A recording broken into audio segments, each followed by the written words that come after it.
Hello, my name's Andy. Welcome to episode 31 of Keeping Water. In this week's episode, there's February's Underwater Watch, which will show the fish during the coldest temperatures of the winter so far.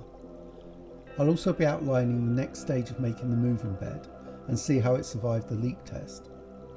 Hopefully we've been through the worst of the winter, and with the pond becoming more active, more of my 2021 projects can start, in addition to the moving bed.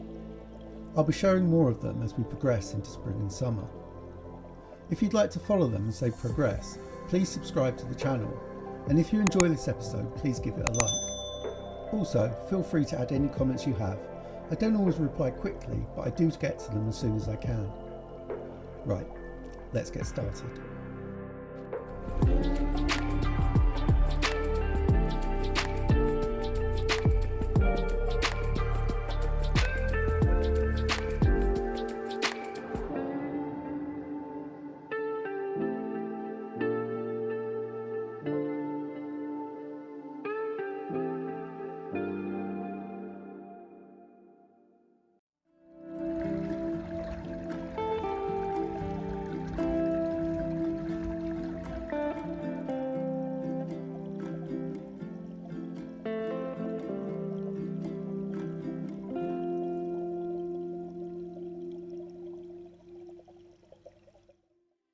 The last 4 weeks have been a little up and down weather-wise. To begin with, the temps were quite mild, raising the pond from the post-Christmas low of 3-ish up to about 6. This didn't continue for long, however. While it did last, the fish became a little more active, generally swimming around the pond more and not resting for long periods on the bottom. The carp did their usual inspection around the camera, looking for food. In fact, it only took about 3 minutes from when it went in for the carp to mooch over and have a look.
The tench were also noticeably more active, hardly lying still on the bottom at all, while the rudd continued to swim their circuits, life for them rarely changing.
In spite of this increased activity, I didn't feed at all, as I knew what weather was just around the corner.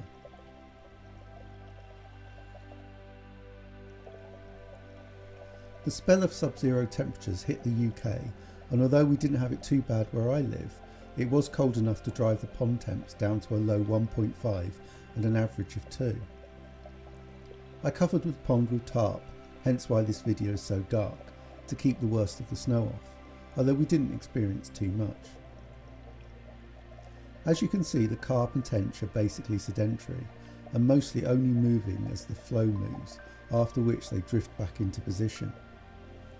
The rudd, conversely, are still swimming their circuits, seemingly unaffected by the cold.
Eventually, after about 21 minutes, Mira came to inspect the camera, nosiness winning over the cold, followed a few minutes later by Cora, although they soon went back to their position, resting from the icy temperatures.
In last week's episode, I showed the first stage of making the moving bed.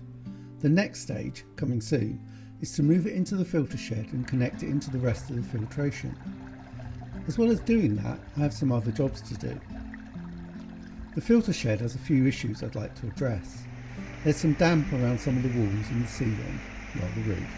There's holes that need patching, it would be great to insulate it, and the floor has some weakness due to water damage. While I'm completing some major work on the filtration, it makes sense to address some or all of these. I can't afford to do everything, so I've chosen to address the floor first. The plan is to clean and dry the floor as much as possible, add some waterproof membrane, and add some OSB on top, and then cover with some vinyl flooring.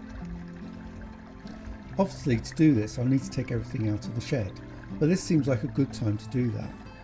The plan is to empty the multi-bay of water, disconnect it from the pipework and remove it from the shed. I can then use the wonderful submersible pump to keep the filter running while I work on the shed. I also need to change the outlet pipework. Currently, from the multi-bay to the fake drain pipe that returns the water to the pond is mostly 1.5 inch pipework, which I want to increase to 2 inches, which will hopefully enable an increase in flow through the filter. To do this, I need to not only remove the reducer that attaches to the multi-bay, but also increase the hole out of the shed and change the reducer that attaches to the 4 inch drain pipe. All simple enough, though I hope to get that, the flooring, and adding the moving bed all done in one day. You'll hopefully see whether I get this done in either episode 32 or 33 of Keeping Water. So, to leak test the moving bed, last night I attached some temporary pipework and filled it with water. The plan was to leave it overnight and see if there were any leaks, specifically from the bulkheads. This morning it had obviously lost some water, although, importantly, there were no signs that the bulkheads themselves were leaking water. That said, where was it losing it from? Firstly, this bend was obviously not attached properly, as it's leaking a little. No big deal and easily sorted when I set things up properly. Also, the end cap on the waste outlet was dripping. It's not the bulkhead itself, so I'm pretty happy with it, as I'm not using the end cap in the final build. Just as a final check, one of our cats gives it a look over and seemed satisfied, or wanted feeding, we may never know. Anyway, with that done, I'm pretty much ready to install it, probably in time for next week's episode. Thank you so much for watching this episode of Keeping Water, I really do appreciate it. In next week's episode, I'm really hopeful that I'll be showing the completed stage 2 of the moving bed build, including some work on the shed itself, and the installation of the bed into the filtration. Stage 3 of the build will be in a couple of weeks' time when I add the media and aeration. Anyway, thanks again for watching, and I'll see you next time.